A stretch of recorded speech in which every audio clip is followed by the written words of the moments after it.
So actually, this is the first time I meet Sokio in person. One of the interesting things, though, is I have followed his work, as they say, and just the artistic work that he does, the expression of stories or storytelling through expressive arts.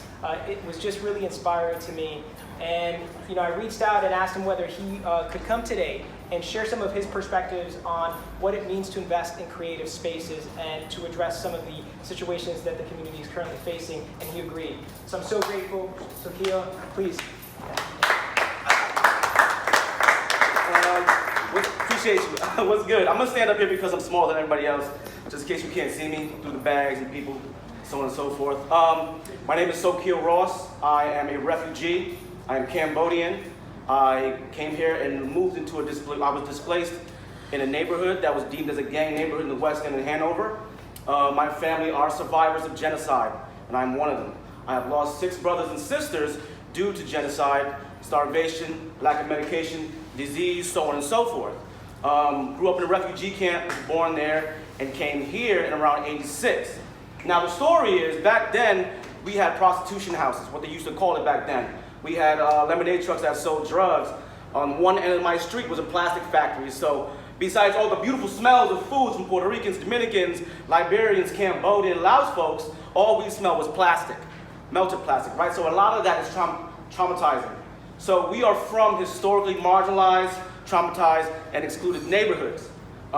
It didn't take me a long time because I thought this kind of neighborhood in the United States was normalized. It was normalized for me. I thought the US was like this everywhere. Everybody had a gang neighborhood. Everybody had this, everybody had that. My school was the same way. Most of my friends were gang members. But this was what was our collective. This is how we survived, right?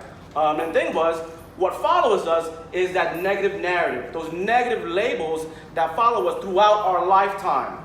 You don't know how many times I've heard about, oh, he's from where? Nah, we're good. Can't mess with him. Or he's from what? Or he did this? No, we can't, right?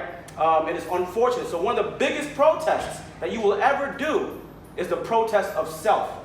Like saying your name right, where you're from, who you're with, your historical factors, because a lot of the things that are going on right now is focused on erasure. And it erases your lived experiences, your cultures, your traditions, who you are as a person. And those are the things that we are fighting at this very moment. Besides all the police brutality and all of the things that's been going on, so on and so forth, I know Ray spoke a lot about the things that I was going to mention, like the education system. Ray knows this. We're from the same kinds of neighborhoods. He knows this to a T, so I support his work 1,000% and everybody else here. So I'm going to speak briefly on just nonprofits and the arts. At the age of 15, I started breakdancing like as a hobby. All my friends were doing it, gang members too, they were doing it.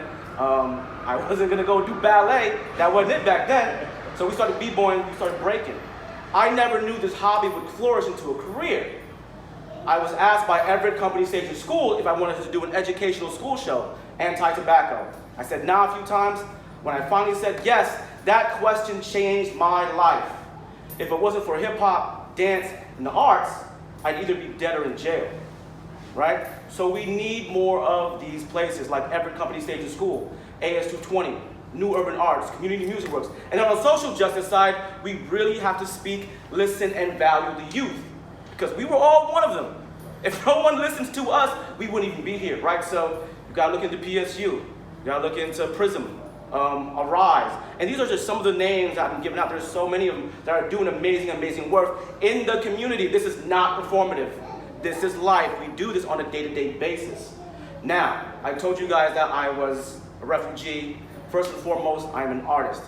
Right now, because of these organizations, these beautiful communities that I thought was displaced, or is displaced, I thought was, looked at as a bad way because of those negative labels given by society, we got to take our stories back, right? So I am now the director of the Center at Moore Hall at Providence College.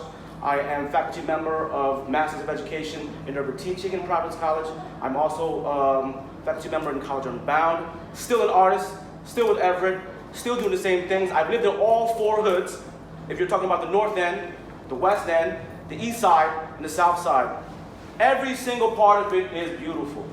It didn't take me until I found the arts to find out how beautiful it was. So we have to take that narrative back. and be like, yo, this is my home, this is my hood, we can create it and we can make it.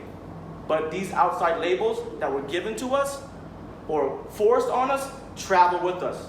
And that is traumatic, internally, physically, emotionally, and mentally. So with that, I do have to go. I appreciate you. We need folks like y'all. We need folks like him. And again, Ray will attest to this. If the politicians, the political figures do not fight for us and with us, we will kind of come after you. So just know that for sure. To everybody else, though, sending love, light, healing, belonging, and justice. Peace out. Thank y'all.